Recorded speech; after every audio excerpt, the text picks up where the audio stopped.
Hope you enjoyed lunch and are ready for a really exciting keynote speaker. I'm very delighted to welcome Richard Corbridge, our Chief Information Officer at the Health Service Executive, to the stage. He is Chief Executive of eHealth Ireland, a new structure responsible for the delivery of an eHealth ecosystem for Ireland that will facilitate health informatics innovation and delivery nationwide. He previously worked at the UK National Institute for Health Research Clinical Research Network and was responsible for providing information systems and business intelligence to a workforce of around 10,000 research-related staff in the NHS. He has a wealth of experience in health and clinical research sector, leading various informatics delivery elements. But also, more importantly, he was named the #1 Chief Information Officer in Europe just 2 months ago.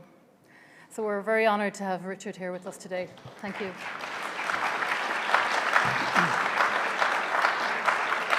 So thank you very much, everyone, and thanks for coming in on one of those rare days when at lunchtime in Dublin it's very, very sunny, which doesn't happen that often. So thank you for coming back in.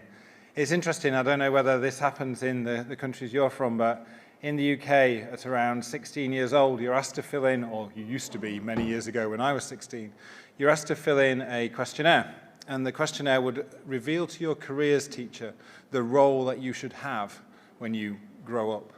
And my careers teacher suggested that the role I should have wasn't a policeman, which is what I wanted to be at the time, but was a healthcare librarian, even all those many years ago. So it's quite a privilege to be here in front of you guys today. So I guess from the sort of next half an hour, what I'd like to try and do is give you a bit of a flavour for the different work, the different things that are being done in Ireland, but not in a typical IT way. So some of the things we've tried to do more recently is start to talk about telling stories. And again, hopefully playing neatly back to that idea of the more traditional librarian with the books on the shelves and the many different storytelling ways of getting there. But IT, digital concepts, let's face it, they aren't always, to most people, I get excited by them, but most people aren't excited by them. So what we're trying to do is come up with different ways of getting the themes and stories of what we do across. So if it feels like I'm digressing a little bit, hopefully it all will become clear as we step through. There is a new way of thinking about technology in health. This idea of the collaborative sense maker. So bringing together a different role, a different way of making sense of what healthcare is, what healthcare professionals need, what patients need, and what digital can do differently. I love the idea of a title on a traditional org chart of a collaborative sense maker as being my new job title. And I wouldn't at all suggest that is me. But it needs to be somebody who understands the detail of the clinical journey, the needs of a patient, and has a grasp of what digital is. And I do wonder if that is something that you guys are already doing, making sense of collaboration. And I think that's a really important part. But I'm going to talk about 3 different types of roles initially that I think will make a difference to what we're trying to do and makes a difference to how we're trying to deliver healthcare in Ireland. Now these 2 people, you'll recognise one of them because I'm stood here, and the other one is Yvonne Goff, our Chief Clinical Information Officer. So a hacker-in-chief, a link between a lead clinician who is responsible for technology and an IT director, a person who knows about tin and wires and Wi-Fi and orders your new mobile phone and makes sure you've got a laptop. But that's the next role in these 3 roles that we're proposing, where we bring together these 2 different roles and start to have a very different way of telling stories and bringing together the way healthcare is delivered across Ireland, across healthcare, and begins to change the way patients have access to information. All of that comes together perhaps under this theme of this collaborative sense maker, this how do we pull all that together, how do we make them come together, how do we make sense of the different work that's there? How do we start to make sure that Ireland and the health system of Ireland, probably one of the more complex healthcare systems in the globe, is actually able to make sense of all of the different ways digital can help? And I mentioned at the very beginning this idea of telling stories. So there's a piece here for me around actually using storytelling, a chief storyteller. And amazingly, Microsoft actually now have a chief storyteller, What a great job that must be. But actually being able to sort of come up with ideas and ways of building engagement and getting people to understand why digital is worth doing. Why is it worth changing the way healthcare systems deliver? You know, Ireland doesn't have much current experience of investing in healthcare digital solutions. We have underinvested for a decade or more. 2.5 years ago, an independent organisation suggested Ireland was around 16 years behind its nearest neighbour, the NHS. In December of this year, that same organisation said we'd caught up around 8 years in 2 years. That's a huge amount of work to do, but we're still in a long way to go. In most hospitals in Ireland today, healthcare is integrated because we move paper around the system. And that's the story that we need to tell to try and change that. But here's a dive into where we go. So in a conversation recently with a clinician, they said that every outpatient appointment for them felt like a first date. I really hope the clinician doesn't treat the patient like they're on a first date at every outpatient appointment. But what they were saying is that every time they meet a patient, no matter how many times they've met them, they're asking them what their interests are, what's wrong with them, how old are they, what did they do yesterday? The sort of questions that you may do on your first date. I'm sure you wouldn't ask their age, perhaps, on the first date. But that is something we need to change. A clinician needs to empower confidence in the patient. This isn't about the clinician automatically having all the information about the patient at their hands. That isn't possible. But giving the patient some enthusiasm and confidence that we know who they are can only really be done with digital information. Because health is the patient's story as much as it's the clinician's story. The data, the information about the patient is as much the right of the patient to have in their hands as it is the clinician. And the only way to do that is to have a digital infrastructure for healthcare. So this concept of this first date, we need to move away from that. We need to build a relationship with our patients. We did some research recently for a presentation in the EU where we started to talk about how long digital has been around. How long have we been trying to do things with digital in healthcare? And it's a long time, let's face it. Many of you will have seen in the press the recent 4 weeks ago today, the start of the cyber issues and WannaCry and lots of people staying up very, very late trying to protect our healthcare systems. And around that same time, we came across the fact that there is a patron saint of computers. Who knew? Certainly over that weekend of the cyber attacks, there was a few prayers to Saint Isidore, who became the patron saint of computers because he was responsible for writing a 20-book opus about the human. Now, this struck us as interesting. If the patron saint of computing, not healthcare, or healthcare computing even, but computing, was given that accolade because they wrote about human beings, then maybe, just maybe, the computer is really here primarily for healthcare. And maybe it's time healthcare seized back the concept of computing and digital.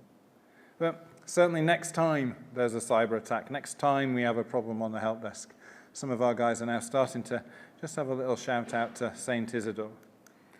But we've got thinking on that same theme. If there was a patron saint of e-health or digital health, who would it be? I'm a big Bob Dylan fan, so I've plumped for my suggestion being Bob Dylan. Not only will he be receiver of many awards recently, but now I'd like him to be the patron saint of e-health as well. Now, I'd choose Bob Dylan for a number of reasons, not least of which, because after the decades he's been around, he's still relevant, he's still evolving, he's still changing, and still using so many platforms as a way of engaging his customers, his fans. Creating fans of e-health, creating fans of digital is something else we're trying to do, where a clinician and a patient become interested and enthused by the possibility of what digital can do. Imagine your customers enthused by your services as a digital solution. We were talking just before we came on around how can digital change the work that you guys do in Ireland in particular, and the fact that it hasn't yet become a priority and needs to if we truly want to move information around our system so people can have evidence. We talk about integrated care an awful lot. Integrated care isn't possible on paper. That famous Christmas film, Die Hard, is there and tells us a story about integrated care. Poor old John McClane's running around a building with many, many different injuries, not least of which the PTSD, because it keeps happening every Christmas to him, bless him. But imagine John going to hospital after rescuing his wife and all the other people in the building and getting rid of the bad guys, and not having integrated care, not having a digital solution to help the clinicians look after just a few listed there of the things that happen to John as he runs around that building. John doesn't get out the other end without integrated care, and integrated care isn't there without digital. So we started to tell a story about, in Ireland in particular, we get asked to open our data, and we get asked to protect our data. Almost two sides of a coin. We can't protect paper easily, and we can't make paper open easily. But digital does give us the ability to do that and change the way that works. Something our Chief Clinical Information Officer, Yvonne Goff, the photo you saw earlier, is quoted as saying on a regular basis, is the most dangerous phrase in the English language is, "We've always done it like that." Ireland is late to the e-health generation, and that means we can learn an awful lot from what people have done before and change the way we do that, doing it in a different way. Taking the best from every country that has an electronic health record, a digital health record for patients, applying it to Ireland and making each of those bits work is something that we believe in hugely. You can look at Estonia and the way they have digital identity for patients. You can look at Finland and the way that the Finnish patient can now give information from their wearable, from their device, as they move around the country into their health record that clinicians look at and accept into it. There are so many different amazing practices from around the world. Now, here's another odd story for you. This is Terminal 5 in London Heathrow. So Terminal 5, London Heathrow, was blighted by a number of problems when it opened. Some of you may remember missing bags and missing people and missing aeroplanes. One of the ones that isn't told, though, very often, is the huge queues for the gents' toilet. What on earth has that got to do with e-health, you ask, I'm sure. Okay, so bear with me. Lots of problems in T5, and the digital people have been asked to look at what those problems are. They get a report that there's huge queues for the gents' loos. The chaps, and it is chaps, go down and think, well, this is unusual. Normally there'll be queues for the ladies' loos, because unfortunately, ladies, you often end up queuing in pubs, festivals, and airports. But gents, it'd be unusual. So in they go to the gents' loos, and they see all these chaps just hanging around. Why are you all in the gents' loos? They're in the gents' loos because the tannoy is so quiet in T5 of London Heathrow that their loved ones, their wives, their girlfriends have sent them into the toilets to find out which gate their flights are leaving from. And it does have a relevance to e-health. It took a digital person to go to the loo and ask the chaps in there, what are you doing in here? What do you need? What can we do differently? Before they went upstairs and turned the tannoy up. They were considering building more blocks of toilets before the digital person went in there to say, what's wrong? And we have prided ourselves in Ireland now of going to clinicians to find out what's needed, to do something different with how we deliver the digital solutions we're doing. The baby, it's normally a photo that either gets from the crowd or gets me sort of remembering an amazing moment. And I don't have kids, so this isn't my baby, and that's not the amazing moment. But in December, the first weekend in December was the proudest moment of my 20-year career in healthcare. We took Cork Maternity Hospital from a paper hospital on the Friday to a completely digital hospital on the Saturday morning. It was a phenomenal experience, an experience done by clinicians, an experience that wouldn't have been achieved without passion, sheer grit, and determination of an amazing team. You know, on the Saturday morning, I met a nurse, a 63-year-old Cork lady. She had a tablet PC in her hand and threw it at me. Now, those of you from Ireland will know that a Cork lady of that age, a nurse, wouldn't be shy when it comes to swearing a little bit, so I won't quote her directly live from stage. But she did point out that she was now going to retire, and she hated me, mostly. Because I'd made her paper disappear. She knew how to do her job.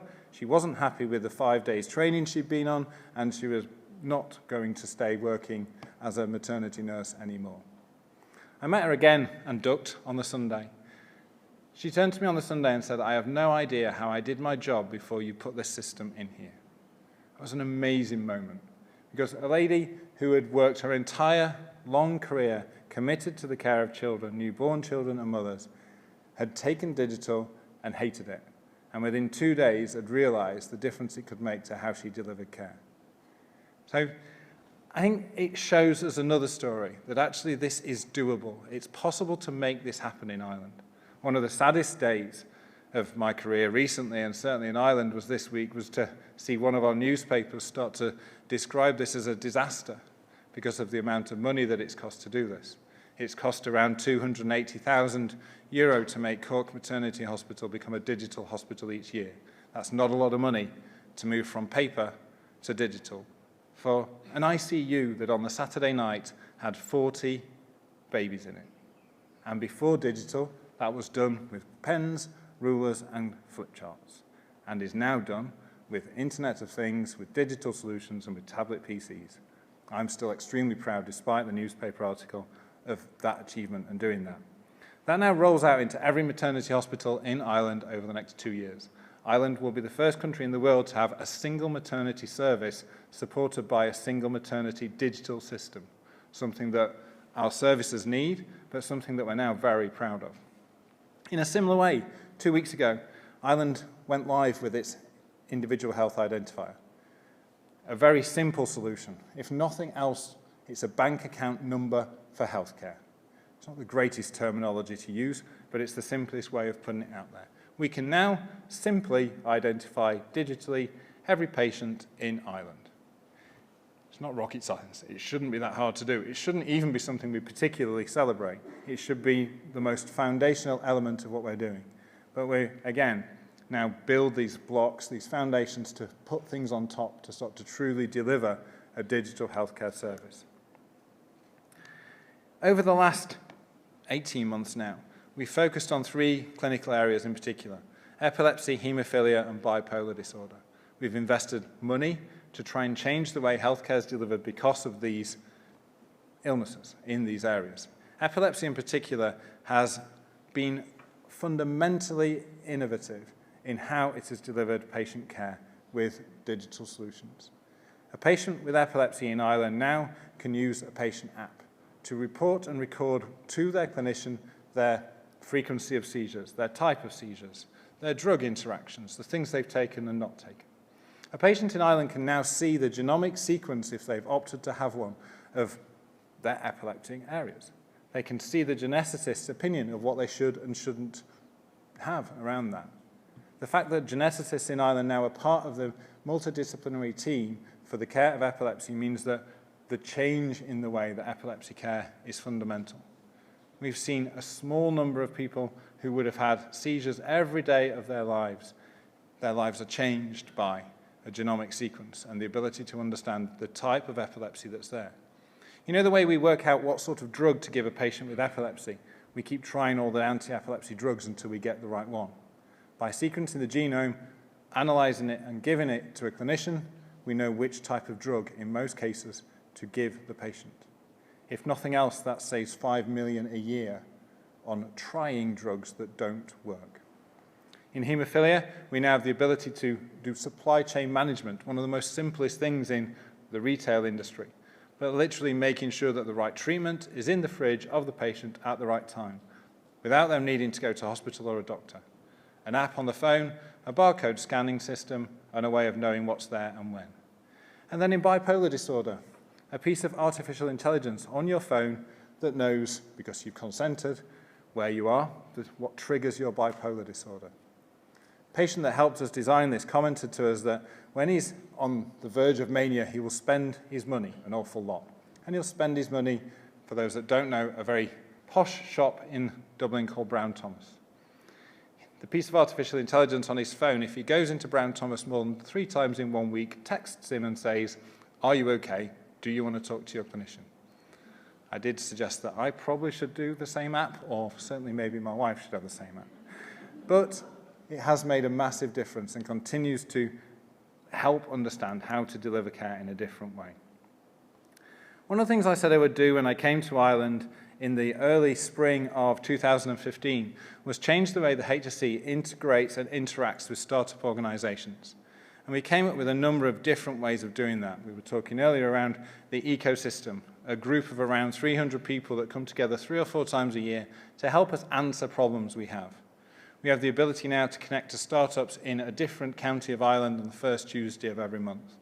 We've done work to make sure that clinicians, through something called the Quality Innovation Corridor, can be linked to an IT organization, given an amount of money to run a pilot and actually try and deliver different ways of implementing solutions.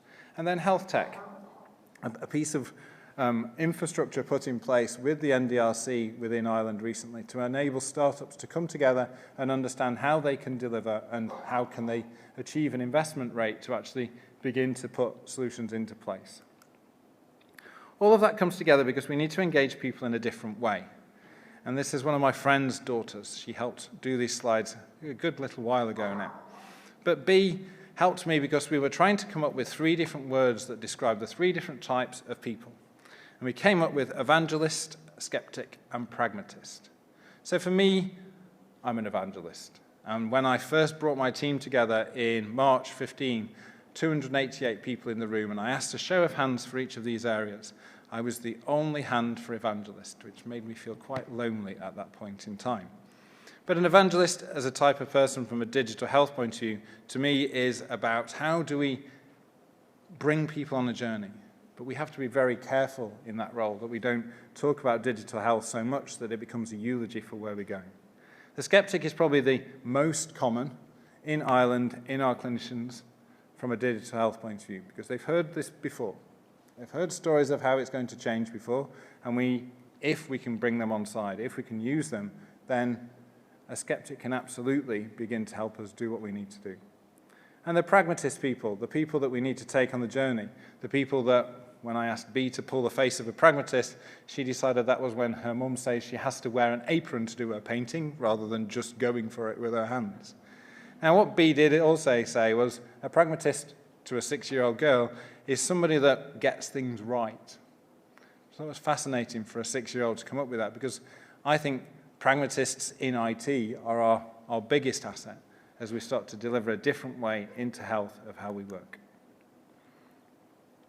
And talking of different ways, buying an electronic health record for Ireland isn't about writing a huge document that we deliver to vendors and say, come back in 6 months and tell us how much it's going to cost.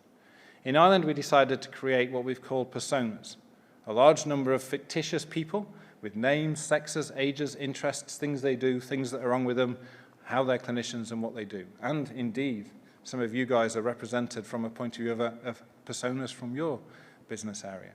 But those personas will be delivered to the vendors, and instead of saying, tell us what your system does, where the buttons are, it'll be, tell us what your system does for these people. How does the system make people of Ireland healthy? How does your system make our health system efficient? We think by doing that, it increased engagement, and it has massively. This very room was used to run a similar event to create personas that the public came off the street and helped us create. And it increases ownership. A colleague of mine talks about the man on the 69 bus understanding what eHealth Ireland means. And if we can achieve that, that being where we get to. We think the personas start to put that story in space. IT people build concrete roads traditionally.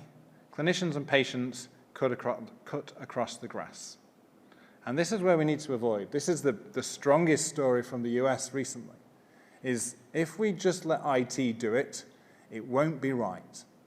It won't enable clinicians to do their job. It will make it more difficult. And that's why the Chief Clinical Information Officers, the personas, the work we've done differently is so important to us, to actually drive a different way of delivering healthcare IT, to make sure it's about the user experience and not the technology design of what we do.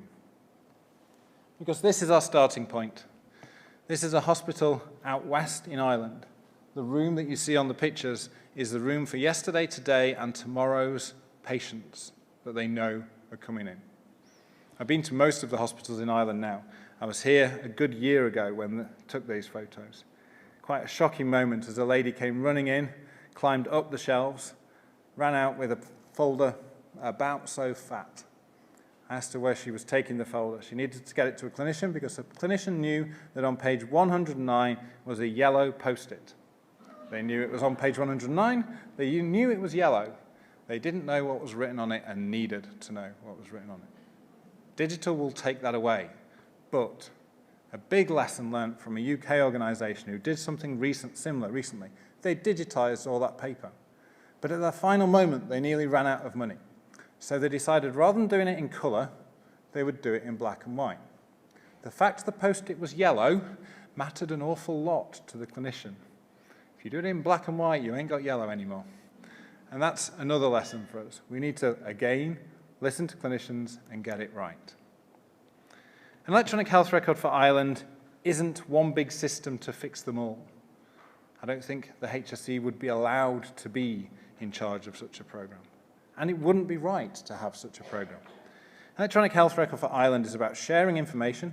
It's about integrating the information that's there. It is about putting systems into community and into acute. Community health in Ireland is predominantly paper. It is predominantly ring binders and pen and rulers. And we need to change that. It is about building on the individual health identifier I mentioned, and how do we make use of the amazing systems that GPs have already in Ireland? How do we build and create the glue that binds all that together? It has been much talked about how much this will cost. It is an expensive public sector health programme of work we're proposing.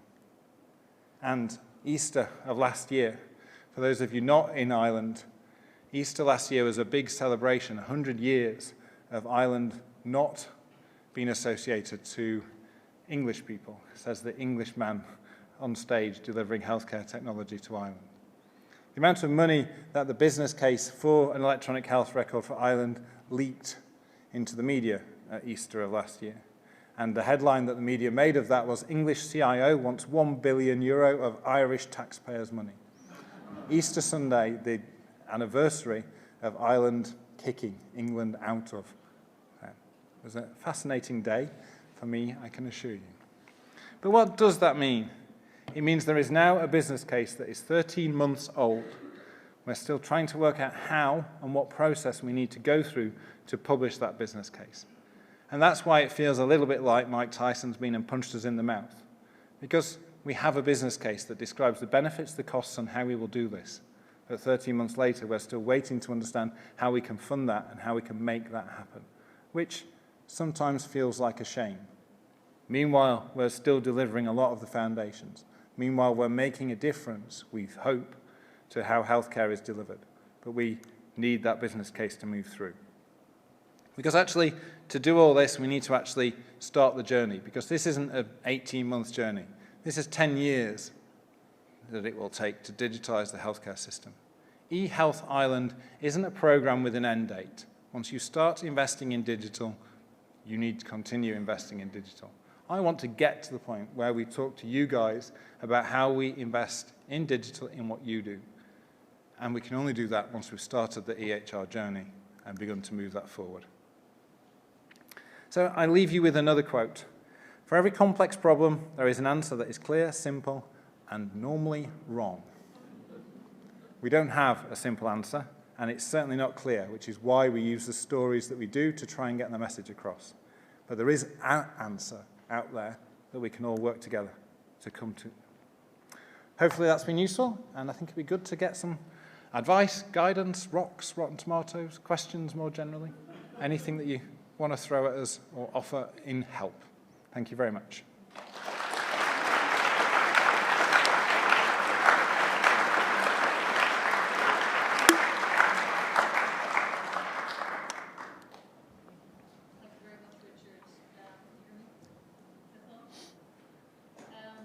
If anybody has any questions, Richard's happy to hang around for a minute or two. So I know he's a very busy person, as you can see from his programs that he has on in the health services. But if anybody has any questions, be happy to take one or two from the floor. It's always difficult when it's such a big room, I know. Yeah. Any observations? I think there are one or two over here. Yeah. I don't know Just whether... get a microphone to you. If you could just say your name and where you're from, please. Thank you. Andrew Booth, University of Sheffield. Thank you, that's an inspiring presentation. I particularly like the way that you used digital stories, i.e. photographs, to make your case. And it resonates with something that we were discussing this morning about the need to balance data and evidence along with materials for advocacy. Yeah. And it's quite clear that not only have you got the facts at your disposal, but that you've also thought about how they need to be presented to managers. So I just wondered, as another beleaguered profession, whether you could give us advice on advocacy in a managerial context. So I think, for us, that advocacy came from our Chief Clinical Information Officers. So quite unashamedly, we stole an idea from the UK, the idea of a CCIO, taking a clinician out of clinical practice for a period of time, bringing them together, allowing them to come together and be advocates together, and then letting them back into their day job. But calling them back, giving them a name, giving them a badge, giving them a responsibility to be advocates for the digital health area. And that CCIO role, whilst taken from England originally, is now 300 people, 300 clinicians in Ireland. And they're volunteers. We didn't press gang many of them into being CCIOs. There are 5 that are paid members of a management team that make sure that that group comes together. But I think that would be a really cool way for you guys to start to build that role. And if you can create, and this is now a global movement, it's in the US, the UK, here, and all across Europe. If you can create that at an event like this with so many nationalities and nations present, where you bring patients and clinicians who become advocates, but they're given an identity for being an advocate for what you do, then that might be a really good way of having somebody you can point at that you can say, they represent my customers. Thank you very much for a very inspiring talk. Janet Harrison, Loughborough University. I'm interested in the point you made early on about doctors wanting a relationship with their patient. In the UK, as you're probably aware, I'm sure you are, that GPs have about 7 minutes max to talk to their patients. How can this be achieved? How can we start to get a better relationship with our doctors if we're under such time constraints? So if you've only got 7 minutes and you haven't got any of the information about the patient that's sat in front of you until they get there, then your 7 minutes are going to be spent, forgive stretching the analogy, but on the chat-up lines rather than actually the detail of the relationship. So I think there's an element there of the information becomes even more critical when the time the clinician has with the patient is so limited. And it was, in fact, an English GP that said that quote to us originally about the sort of first date scenario there, because they don't want to be, I'm not sure if this is the right way to put it, but chatting up the patient every time they come in. They want to get to the nub of the problem and help them become better. So I think that's where that came from. Hopefully that helps. Okay, any more questions? We all happy? Oh, Louise has a question at the back. Louise Farrer from the Health Research Board.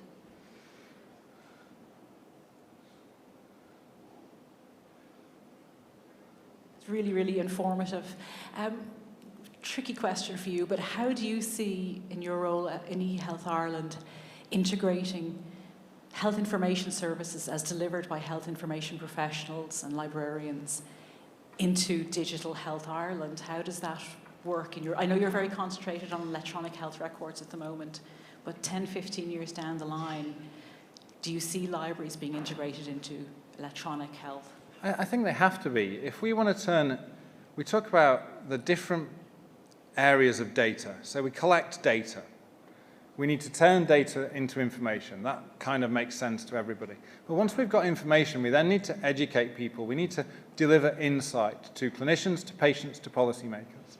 And without the role of what you guys do, information will forever be beans that have been counted, rather than information that delivers insight.